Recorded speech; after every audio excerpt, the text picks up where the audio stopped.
Alhamdulillah, in the name of Allah subhanahu wa ta'ala, the most gracious, the most merciful. Peace and blessings be upon our beloved Prophet Muhammad sallallahu alayhi wasallam. My dear soul, Fajr has just ended. The masjid is still not silent but alive in a quiet way. The kind of silence where hearts are awake but lips hesitate. Rows of believers remain seated, hands reach forward, musafs open softly, page by page, and then one surah begins to echo again and again and again. Every morning millions of Muslims recite the same chapter, believing they are drawing closer to Allah subhanahu wa ta'ala. They lower their voices, they slow their pace, they recite with hope, trembling in their chests, because in their hearts is a belief. If I recite this, Allah will protect me. If I recite this, my risk will open. If I recite this, poverty will stay away. And they are sincere. They are not mocking the deen. They are not rebelling against Allah subhanahu wa ta'ala. They are not trying to innovate for fame. They are simply trying to survive with iman. Some recite because life has crushed them, bills piling up, doors closing, du'as unanswered. At least it feels that way.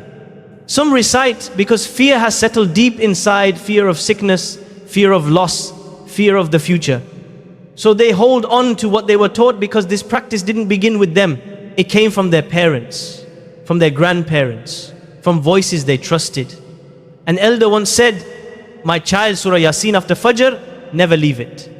An imam once advised, "Make it a habit. Barakah will come."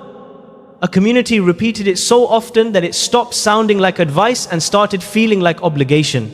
And so it became routine, not questioned, not examined, just inherited. They don't do it out of rebellion. They do it out of love for the Quran, love for Allah subhanahu wa ta'ala, love for safety in an unsafe world. And that is what makes this so heavy, because sincerity does not automatically equal correctness. The masjid lights are still dim. The sky outside is still dark blue. And inside this calm moment, a dangerous assumption rests quietly. If everyone does it, it must be right. But Islam never taught us to follow crowds. Allah subhanahu wa ta'ala says in the Quran, وَإِن تُطِعْ أَكْثَرَ مَنْ فِي الْأَرْضِ يُضِلُّكَ عَنْ سَبِيلِ اللَّهِ. And if you obey most of those upon the earth, they will mislead you from the way of Allah. Surah Al-An'am, ayah 116. This ayah is not loud. It does not scream, but it shakes the soul of anyone who pauses long enough. Because Islam was never built on what most people do. It was built on revelation. Still, no one wants to ask because asking feels dangerous. What if I've been wrong all this time? What if my parents were wrong? What if what I love is not what Allah subhanahu wa ta'ala asked from me? So people stay quiet. They keep reciting. They keep hoping. But deep inside, a small unease whispers. And then one simple question enters the heart. Not shouted, not aggressive, just a question.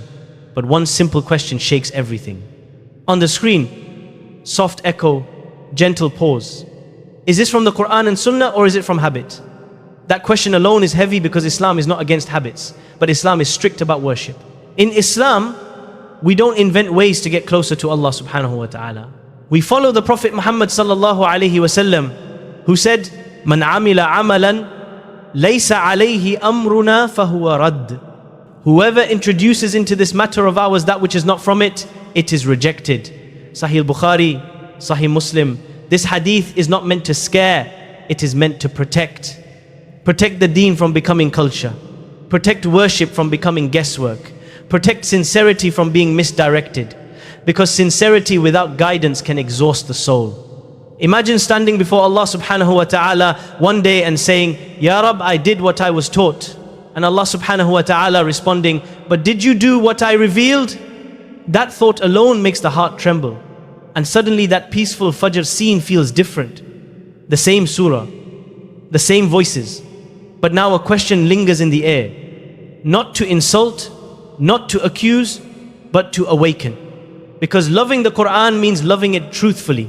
And following the Prophet sallallahu alaihi wasallam means asking, did he do this? Did his companions do this? Did the best generations understand it this way? The masjid remains quiet, but the heart is no longer asleep. And this is only the beginning. Because once a believer dares to ask, truth begins to unfold. And before we move to the next reminder, I ask you kindly, if this touched your heart even a little, take a moment to like this video, subscribe to this channel, and write a comment below. Tell me where in the world you are listening from. My dear hearts, light begins to enter the darkness. Not harsh, not blinding, but gentle. Like dawn creeping into the masjid windows, pages turn slowly, not in panic, not in anger, but with courage, because real Iman is not afraid of the truth. Surah Yasin, let us say this clearly, without hesitation, without fear. Surah Yasin is great. It is the word of Allah subhanahu wa ta'ala. Every letter of the Quran carries reward. Every ayah is guidance. Every surah is light. Allah subhanahu wa ta'ala says, Inna hadha al-Quran yahdi lillati hiya aqwam. Indeed, this Quran guides to that which is most upright. Surah Al-Isra, ayah 9. So this conversation is not about disrespecting Surah Yasin, and it is not about belittling those who recite it. This is about honoring the Quran without fabricating promises, because Islam teaches us something powerful. Truth does not need exaggeration. Here is the reality spoken calmly, honestly, and with evidence. There is no authentic Sahih Hadith that commands the daily recitation of Surah Yasin after Fajr. There is no authentic narration that promises guaranteed wealth, protection from poverty, or worldly success for reciting Surah Yasin every morning. This may feel uncomfortable, but discomfort is not the enemy of Iman. Blind following is. Love for the Quran does not mean inventing virtues. The Prophet Muhammad, peace be upon him, was very clear. Man kadhaba alayya muta'ammidan falyatabawwa maq'adahu minan nar. Whoever lies about me intentionally, let him take his seat in the hellfire. Why such a strong warning? Because attaching promises to Allah subhanahu wa ta'ala that He never revealed is a dangerous thing. Yes, there are scholars who mentioned reciting Surah Yasin for someone who is near death. Why? Not because of a guaranteed miracle, not because of a fixed ritual, but because Surah Yasin contains powerful reminders, Jannah, accountability, Allah's mercy, the reality of the Akhirah. It softens the heart of the dying person. It redirects their focus back to Allah subhanahu wa ta'ala. Even then, it was never established as a daily obligation, never tied to wealth, never fixed to Fajr. And here we must pause, ask a question that hurts but heals. If Surah Yasin guaranteed wealth, why are millions who recite it still struggling? Why are there believers who recite it every single morning yet live below the poverty line? Why are there righteous souls who recite it with tears yet still face hardship after hardship? This is not to mock them, this is to protect them from false expectations. Because when promises fail, people don't blame the practice, they blame Allah, and that is dangerous. Islam never promised a hardship-free life. Allah subhanahu wa ta'ala says, وَلَنَبْلُوَنَّكُمْ بِشَيْءٍ مِّنَ الْخَوْفِ وَالْجُوعِ وَنَقْصٍ مِّنَ الْأَمْوَالِ وَالْأَنفُسِ وَالثَّمَرَاتِ. And we will surely test you with something of fear and hunger and loss of wealth, lives and fruits. Surah Al-Baqarah, ayah 155. So where did this confusion come from? From good intentions mixed with weak narrations passed down without verification. This is why Islam gave us a methodology, not chaos, not guesswork, a clear foundation. The Quran, the authentic Sunnah, the understanding of the best generations, the Sahaba, and those who followed them. The Prophet Muhammad sallallahu alayhi wasallam said, خَيْرُ النَّاسِ قَرْنِي ثُمَّ الَّذِينَ يَلُونَهُمْ ثُمَّ الَّذِينَ يَلُونَهُمْ. The best people are my generation, then those who come after them, then those who come after them. Why does this matter? Because they loved the Quran more than we ever could, faced poverty more severe than ours, faced fear, hunger, and persecution. Yet, they did not invent daily rituals that the Prophet ﷺ never taught. Islam is not built on emotion alone. It is built on revelation. This truth should not make us defensive. It should make us relieved. Because now worship becomes simple, clear, authentic, and safe. No guilt, no superstition, no fear of missing out, just following. And when you follow revelation, you never go wrong. Light now fills the screen, the confusion begins to lift. But one question remains. If not this practice, then what should we hold on to? What did the Prophet ﷺ actually emphasize after Fajr in the morning for protection, reward and barakah? My beloved brothers and sisters, the masjid is calm now, balanced light, no rush, no noise. The heart feels settled because confusion ends when humility begins. There is one claim that echoes loudly today. It sounds simple, it sounds attractive. Just follow the Quran. We don't need Sunnah. It feels pure. But Islam teaches us something important. Not everything that sounds simple is safe. Let us address this gently, without mockery, without anger. The Quran itself commands us to follow the Messenger sallallahu alaihi wasallam. Allah subhanahu wa ta'ala says, وَمَا آتَاكُمُ الرَّسُولُ فَخُذُوهُ وَمَا نَهَاكُمْ عَنْهُ فَانْتَهُوا. And whatever the Messenger gives you, take it, and whatever he forbids you from, refrain from it. Surah Al-Hashar, ayah 7. This ayah alone settles it. If the Quran was meant to be followed without the Sunnah, why would Allah subhanahu wa ta'ala command obedience to the Prophet Muhammad? Again, Allah says, مَنْ يُطِعِ الرَّسُولَ فَقَدْ أَطَاعَ اللَّهِ. Whoever obeys the Messenger has obeyed Allah. The Sunnah is not a competition to the Quran, it is its explanation. How do we pray? How many rakats? What breaks wudu? How do we give zakah? How do we perform hajj? None of this is detailed in the Quran alone. The Prophet Muhammad sallallahu alaihi wasallam was sent not only with revelation but with clarification. Allah subhanahu wa ta'ala says, وَأَنزَلْنَا إِلَيْكَ الذِّكْرَ لِتُبَيِّنَ لِلنَّاسِ مَا نُزِّلَ إِلَيْهِمْ. And we revealed to you the reminder so that you may explain to the people what was sent down to them. Surah An-Nahl, ayah 44. So ask yourself, if the Sunnah was unnecessary, why would Allah preserve it? Hadith preservation is itself a miracle. Chains of narration, biographies of narrators. No other nation preserved history like this. And here comes the strongest argument, one that silences arrogance. For over 1,400 years, thousands of scholars across continents, across cultures, across centuries, not one generation of recognized scholars said, reject the Sunnah. Not Abu Bakr, not Umar, not Ali, not Malik, not Ashafi, not Ahmad, not Abu Hanifa. All of them followed the Quran, Sunnah and the understanding of the righteous predecessors. So ask honestly, humbly, could it be that all of them were wrong and we are right? The heart knows the answer. This is why Islam teaches safety, not innovation, not trends, not emotional shortcuts. The Prophet Muhammad sallallahu alaihi wasallam said, فَإِنَّهُ مَنْ يَعِشْ مِنْكُمْ فَسَيَرَى اخْتِلَافًا كَثِيرًا فَعَلَيْكُمْ بِسُنَّتِي وَسُنَّةِ الْخُلَفَاءِ الرَّاشِدِينَ. Whoever among you lives long will see many differences. So hold firmly to my sunnah and the sunnah of the rightly guided caliphs. Here is the formula of safety. Don't follow what is loud. Follow what is authentic. Don't follow habits blindly. Follow guidance consciously. Read the Quran abundantly, any surah, any time, day or night. Cry with it. Reflect on it. Live by it.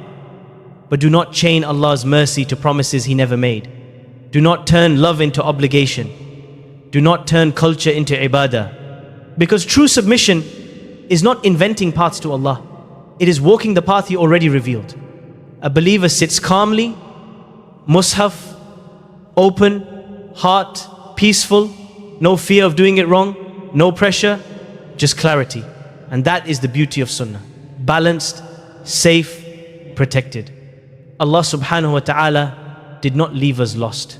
He gave us revelation and a messenger sallallahu alaihi wasallam to show us how to live it. Follow truth, not trends, and you will never be lost. Ameen. Now raise your hands, close your eyes, and whisper with me, Ya Allah subhanahu wa ta'ala. Anta al-haqq wa kalamuka huwa al-haqq. Ahdi qulubana li ma'rifati al-haqq. Warzuqna shaja'at al-amali bi. Ya Rabbi in kunna qad ta'abbadna bi'ibadatin bighayri ilmin aw tajawazna al-hadda fil mahabbah faghfir lana birahmatika ya arhamar rahimin.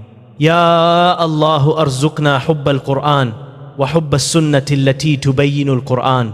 لا تجعلنا ممن يقرؤون فقط بل اجعلنا ممن يفهمون ويعملون. يا رب نجنا من خدعة الروايات وأنر قلوبنا بنور الهداية وهب لنا دينا صحيحا كما تركه نبيك محمد صلى الله عليه وسلم. يا الله أصلح أعمالنا بالإخلاص وقوم نياتنا وأحيي قلوبنا بنور كلامك. يا رب إذا اشتدت علينا الطرق فذكرنا بأمان السنة وإذا كثرت السؤالات فاجعلنا من الثابتين على الحق. يا Allah, O Allah, glorified and exalted are you. You are the truth and your book is the truth. Grant us hearts that recognize the truth and the courage to walk upon it. O Lord, if we adopted acts of worship without knowledge or crossed limits out of emotion and love, then forgive us through your mercy.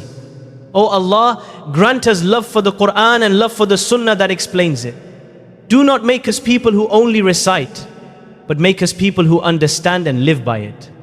O Lord, protect us from being deceived by tradition and illuminate us with the light of guidance. Grant us the religion as it was left by your Prophet Muhammad. O Allah, fill our actions with sincerity, correct our intentions, and revive our hearts with the light of your words.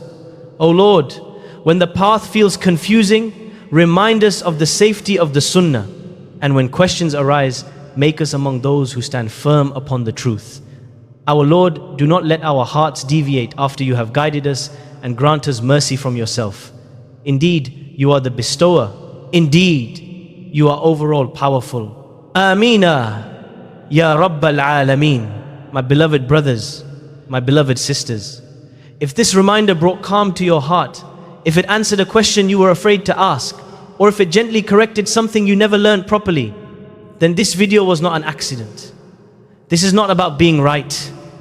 This is about being sincere with Allah subhanahu wa ta'ala. We are all learning. We are all returning. And the safest path is a path that brings us closer to Allah with knowledge, humility, and truth. If you want reminders that soften the heart without attacking others, follow the Quran and authentic Sunnah. Protect your Iman from confusion and extremes. Then subscribe to the channel. This channel is for seekers, not arguers. And tell me in the comments quietly, honestly, was there something today you realized or unlearned? And where are you watching from? Your reflection may help another heart that is still searching. May Allah subhanahu wa ta'ala guide us all to what pleases Him. Ameen. اللهم أرنا الحق حقا وارزقنا اتباعه وأرنا الباطل باطلا وارزقنا اجتنابه ولا تجعله ملتبسا علينا فنضل وجعلنا للمتقين إماما